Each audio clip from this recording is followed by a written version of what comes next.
মুখ সম্পর্কে অজ্ঞ আপনাদের শেষ নেতা পারাও হতে না পারা বোকা প্রেমিক আর মাঝিতে শরীর সমাধি করে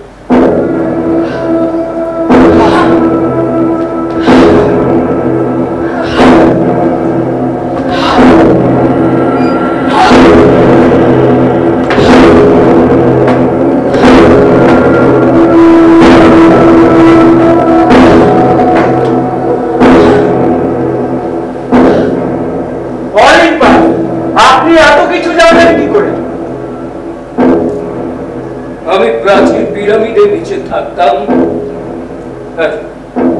আর মানুষের সেবা করতাম, তাদের চিকিৎসা করতাম। আমার নাম চারিদিকে ছড়িয়ে পড়েছিল। আপনাদের রানীও আমার নাম শুনেছিলেন। আপনাদের রানী কিছুদিন অসুস্থ হয়েছিলেন, তাই ওনার ঘুমের মধ্যে উনি মাঝে মাঝে মেনকাউয়ের দুঃস্বপ্ন দেখতেন, তাই তিনি ভালো করে ঘুমোতে পারছিলেন না।